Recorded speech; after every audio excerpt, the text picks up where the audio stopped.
I, 22F, never thought I would be writing this post, but I really need advice. This is a long story, but please bear with me as I need to give proper context. I met my husband Samuel, 31M, at my first job 4 years ago. I was 18, fresh out of high school, and starting as a junior customer service representative at a tech company. Samuel was a senior team lead in sales, known for his charisma and success in closing big deals. I was immediately drawn to him. He was confident, successful, and seemed so mature compared to guys my age. My family situation wasn't great at the time. My parents had just gone through a messy divorce, and I was living with my sister Sarah, 26F, while trying to figure out life. I probably should mention that I had just gotten out of a really toxic relationship with my high school boyfriend who cheated on me multiple times and constantly put me down about my weight and appearance. Samuel started noticing me during team meetings. He would always compliment my ideas and stand up for me when other senior members dismissed my suggestions. After a few months of this subtle attention, I gathered the courage to ask him out for coffee. Looking back, I realize how his face lit up with this weird satisfaction when I asked, but at the time I was just thrilled he said yes. Our early dating phase was intense. He took me to expensive restaurants, bought me gifts, and made me feel special in ways no one ever had. My best friend Katie, 23F, who also works at the company, seemed hesitant about our relationship but never said why. My sister warned me about the age gap, but I was convinced Samuel was different. He seemed so caring and protective. Within a month of dating, I discovered I was pregnant. I was terrified of telling him, thinking he would leave like my ex did. But Samuel surprised me by seeming excited. He said he had always wanted kids and suggested we move in together right away. When he proposed 2 months later, saying he wanted our child to have a proper family, I was over the moon. We got married when I was 6 months pregnant, with just immediate family present. Before we got married, I was very clear about my boundaries and past traumas. I told him about my ex's cheating and how it destroyed my self-esteem. I opened up about being bullied in high school for my weight, and how I still struggle with body image issues. I also explained that I wasn't comfortable with partners watching adult content because my ex had been addicted to it, which affected our intimacy. Samuel seemed very understanding and promised he would never hurt me like that. Our daughter Emily was born, and the first year was like a dream. Samuel was an attentive father, helped with night feedings, and constantly told me how lucky he was to have us. But things started changing around Emily's first birthday. It was subtle at first. He would say he was working late, but I'd later hear from coworkers that he left early. He started password protecting his phone, saying it was for work privacy. The comments about my body started gradually. He would show me Instagram posts of fitness models who had just had babies, asking why I couldn't look like that. When I got emotional about these comments, he would say I was too sensitive and needed to learn to take constructive criticism. He started making jokes about my weight in front of his friends, passing them off as playful teasing when I got upset. Then I discovered his adult content addiction. It wasn't just occasional viewing, he had paid subscriptions to multiple sites and was even interacting with creators. When I confronted him, he turned it around on me, saying I was being controlling and that all men do this. He called me paranoid and said my past trauma was making me crazy. His behavior towards Emily changed too. He would promise to watch her so I could go to the gym, his constant suggestion, but then I'd come home to find her crying in her playpen while he was glued to his phone. When I confronted him about anything, he would either walk away or start recording me on his phone, saying he needed evidence of my unstable behavior. Last week, everything came to a head. I found messages on his iPad, which was linked to his phone, showing he'd been meeting his ex-girlfriend Anna regularly for the past 2 years. These weren't just casual lunches, they were meeting at hotels during his supposed late work nights. When I confronted him, instead of denying it, he pulled up Anna's Instagram and started showing me her gym progress photos, saying see. She had twins and still maintains herself. That's what commitment looks like. I told him I wanted a divorce. His reaction was bizarre. He started crying hysterically, fell to his knees, promised to change, said he would do anything. He brought up Emily repeatedly, saying she would be traumatized growing up in a broken home. Then he switched to threats, saying no judge would give custody to someone with my mental health issues and paranoid tendencies. My sister Sarah says I need to leave before his emotional abuse escalates further. Katie finally admitted she feels guilty because she had heard rumors about Samuel pursuing other young employees before me, but didn't warn me because I was already pregnant when she found out. My mom, who went through a similar situation with my dad, thinks I should try to work things out for Emily's sake because all men are like this eventually. I feel so lost and stupid. How did I not see that a 27-year-old pursuing a barely legal teenager was a red flag? How did I ignore all the signs? Everyone at work still sees him as this charismatic, successful family man. Some even think I'm lucky he gave me a chance at my age. But I also feel trapped. I have a 2-year-old daughter, limited work experience, and nowhere to go except my sister's couch. Samuel makes 3 times what I make and has already hinted he would destroy me in a custody battle. Part of me still loves him and remembers how good things were in the beginning. What should I do? Am I overreacting to the cheating and body shaming? Should I try to work things out for Emily's sake? Please help me see this situation clearly. Update 1 first, I want to thank everyone for their supportive comments on my original post.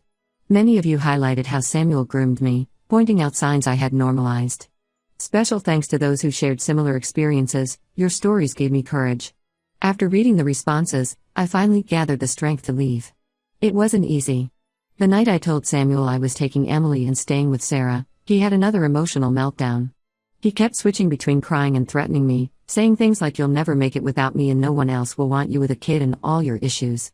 When he started throwing things, I quietly packed a bag while he was in the shower and left with Emily. Sarah has been incredibly supportive, converting her home office into a room for Emily and me. She even took time off work to help me file for separation and look for a lawyer. But living with her has made me realize how much Samuel isolated me from my family. I barely visited Sarah in the last 2 years because Samuel always had some reason why we couldn't: work events, his family commitments, or saying Sarah was a bad influence because she's single. The first week after leaving was chaos. Samuel kept switching between love bombing and threats. He sent huge flower bouquets to my workplace with cards begging me to come home. Then an hour later, he'd send texts threatening to tell HR I was emotionally unstable and unfit for my job.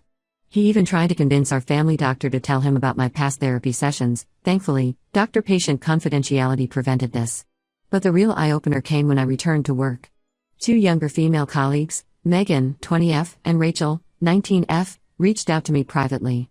Megan revealed that Samuel had been sending her inappropriate messages late at night, asking her to meet for career mentoring outside work hours. Rachel, who joined just 6 months ago, said he tried to add her on multiple social media platforms and would make comments about her outfits during team meetings. When I mentioned this to Katie over lunch, she finally broke down and told me everything.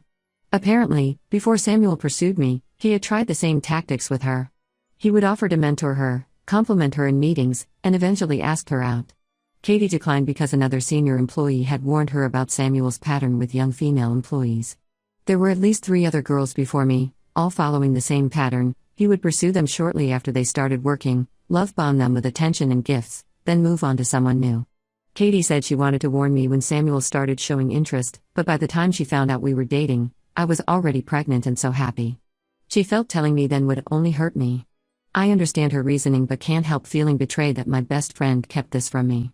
The situation at work has become increasingly uncomfortable. Samuel has started telling people I'm having a mental breakdown and making up stories about him. Because he's been there longer and is in a senior position, many people believe him. Some female colleagues have quietly supported me, but most senior managers, mostly older men, have taken his side. Yesterday, he crossed a line that convinced me I made the right choice leaving. He showed up at Emily's daycare trying to pick her up, causing a scene when they refused. I had already removed him from the approved pickup list. He called me screaming, saying he had rights as her father and would make me regret trying to keep his daughter from him. The daycare staff called security, and I had to leave work early to handle the situation. His family has also gotten involved. His mother called me crying, saying I'm tearing their family apart. She brought up her own marriage, how she stuck it out through his father's difficult phases, and now they're happy. Samuel's sister, who I thought was my friend, posted vague social media stories about attention-seeking young girls who trap men with babies. The hurt and betrayal just keep piling up. I'm documenting everything now: the threats, the daycare incident, screenshots of inappropriate messages to coworkers. My lawyer says we have a strong case for both divorce and custody, especially given the age I was when Samuel pursued me and his pattern of behavior with other young employees. Sarah is pushing me to file for a restraining order, especially after the daycare incident. She's probably right, but part of me still struggles with taking such a serious step. That sounds stupid given everything he's done, but I guess years of manipulation don't just disappear overnight. Emily is struggling with the changes. She keeps asking for daddy and doesn't understand why we're not home. It breaks my heart, but I keep reminding myself that growing up watching your father manipulate and emotionally abuse your mother would be far worse than having separated parents. I have my first court appearance next week to discuss temporary custody arrangements. Samuel's lawyer sent a threatening letter listing all the ways they'll prove I'm an unfit mother, my history of mental instability, I saw a therapist twice after my parents' divorce, my lack of financial responsibility, I let Samuel handle all our money, and my pattern of making false accusations, referring to me talking about his behavior at work. I'm terrified about the custody battle ahead, but I know I have to stay strong for Emily. Right now, I'm focusing on documenting everything and building a support system. Katie and Sarah have been helping me reconnect with old friends Samuel made me distance myself from. Thank you again for all the support. I'll update when I can, but things might get complicated with the legal proceedings starting. Update 2: the past few weeks have been absolute chaos, but I need to share what's happened because the situation has completely exploded. After my last update, I met with my lawyer to discuss custody arrangements. She was confident about our case, especially given Samuel's behavior at Emily's daycare and the documentation I had of his threats. We filed for temporary full custody with supervised visitation for Samuel. This apparently triggered something in him because things escalated quickly. First, he started telling everyone at work that I had cheated on him with Mark, a coworker from IT. Mark is happily married with 3 kids, and has only ever been professional with me. The rumors got so bad that Mark's wife received anonymous messages about our supposed affair. When Mark complained to HR, Samuel claimed he was just sharing his concerns about workplace inappropriate behavior. The company finally launched an investigation after 3 more young female employees came forward about Samuel's inappropriate behavior. But the investigation feels like a joke. The HR manager conducting it is a close friend of Samuel's. They play golf together every weekend. They put me on paid leave to maintain a neutral workplace environment but let Samuel continue working. Then something unexpected happened. I received a message on Instagram from Anna, Samuel's ex-girlfriend, the one he was meeting behind my back. She asked to meet in person, saying she had important information. My sister came with me as a precaution. What Anna revealed completely blindsided me. She and Samuel never actually broke up when he started pursuing me. They had been together for 5 years, and she had no idea about me until she saw him with a pregnant teenager at a restaurant. When she confronted him, he convinced her that I was obsessed with him, that I got pregnant on purpose to trap him, and that he only married me to do the right thing. He manipulated her into continuing their relationship, promising to leave me once Emily was older. Anna showed me years of messages and photos, including some from when I was pregnant. While I was dealing with morning sickness and prenatal appointments alone, he always had work excuses. He was on romantic getaways with her. She finally ended things last month after discovering he was also seeing 2 other women. But here's the real bombshell: Anna works in HR at another company. She told me about 3 young employees who left her company after internships several years ago, all filing complaints about Samuel's inappropriate behavior when he was in charge of the intern program there. The complaints were quietly handled with NDAs. This was before he joined our company. When this information reached our HR department through official channels, they had no choice but to expand their investigation. Several senior managers who had been protecting Samuel suddenly distanced themselves.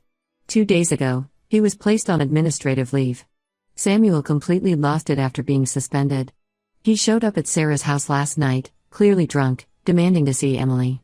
When we wouldn't let him in, he started screaming about how we all conspired to ruin his life. Sarah called the police, but he left before they arrived. He's been sending increasingly erratic messages since then. His family's reaction has been interesting. His sister, who previously posted those nasty stories about me, reached out to apologize. Apparently, Samuel used similar manipulation tactics within his family, playing victim and making me sound crazy. After the truth about Anna came out, they started seeing through his lies. Emily is thankfully too young to understand what's happening, but she's picking up on the tension. She had a meltdown yesterday when she saw Samuel's photo on my phone. The child therapist says this is normal given the sudden changes in her life, but it still breaks my heart. My lawyer is using all this new information to push for an emergency custody order with no visitation until Samuel completes anger management and substance abuse evaluation. The evidence from Anna and the previous HR complaints has strengthened our case significantly. I feel like I'm living in a bad movie. How did I not see any of this before? 4 years of my life were based on lies. The loving husband and father I thought I knew never existed. He was showing his true self to everyone else while maintaining this perfect facade at home. I'm still on paid leave from work, which is frustrating, but my lawyer says it's better to stay away until the HR investigation concludes. Some colleagues have reached out privately to show support, but most are keeping their distance, probably afraid of jeopardizing their jobs. The next few weeks will be crucial with the custody hearings and HR investigation results pending. I'll update when I can, but right now I'm focusing on keeping Emily safe and maintaining documentation of everything. Update 3: A lot has happened since my last update, and I finally feel ready to share everything. The divorce is moving forward, though Samuel is making it as difficult as possible. The court granted me an emergency restraining order after the drunk incident at Sarah's house. His visitation rights were suspended when he failed to show up for his court-ordered substance abuse evaluation and anger management assessment. The company's HR investigation concluded last month. They found a pattern of inappropriate behavior spanning years. 9 female employees in total came forward about his harassment. They also discovered he had been falsifying sales reports to increase his commissions. Samuel was terminated with cause. His response to being fired was frightening. He showed up at the office, screaming about conspiracies and threatening to sue everyone. Security had to remove him. He then started sending mass emails to company executives with wild accusations about various employees, including claims that I had seduced him as part of some elaborate plan to ruin his career. The restraining order became even more crucial after what happened 2 weeks ago. Samuel somehow found out I was interviewing for a new job. He followed me to the interview and waited in the parking lot. When I came out, he tried to force me into his car, saying we needed to talk things out. Thankfully, a security guard noticed and intervened. Samuel was arrested for violating the restraining order but was released on bail the next day. Sarah convinced me to move in with her permanently. We live in a gated community now, and Emily's new daycare has extensive security measures. I started my new job last week. It's a better position with higher pay, and most importantly, they know my situation and have been very supportive about security concerns. The custody battle has been brutal. Samuel's lawyer tried to paint me as an unstable young mother who seduced an older successful man and then falsely accused him of misconduct when he wanted to leave. But the evidence was overwhelming: the HR complaints from 2 companies, the arrest record from the parking lot incident, text messages showing his threats and manipulation, and testimony from multiple witnesses about his behavior. Last week, the judge awarded me full custody. Samuel can only see Emily in a supervised visitation center, and he must complete substance abuse treatment and anger management before even that is allowed. He hasn't attempted to set up any visits yet. His family situation has changed dramatically too. His sister provided a written statement to the court about his history of manipulative behavior. Their mother still defends him but admitted to my lawyer that he's had episodes like this since college. Apparently, this isn't the first time he's pursued much younger women and then terrorized them when they tried to leave. Emily is doing better with the help of her therapist. She stopped asking about Samuel after he missed her birthday last month. She loves living with Sarah, who has become like a second mom to her. I feel guilty sometimes that my daughter won't have her father in her life, but I know this is better than exposing her to his abuse and manipulation. I'm not dating and honestly don't plan to for a long time. I'm focusing on Emily, my new job, and rebuilding my life. Sarah helped me start taking classes at the local community college, something Samuel always discouraged, saying I didn't need education since I had him. Some of our mutual friends still think I overreacted or somehow caused Samuel's behavior. I've cut contact with most of them. Katie and I are slowly rebuilding our friendship, though it's different now. She's been helping me process everything with a domestic violence support group she volunteers with. Looking back, I can't believe how many red flags I ignored. But I was barely an adult when he targeted me, and he knew exactly how to manipulate my insecurities. I'm sharing this final update hoping it might help someone else recognize these signs earlier than I did.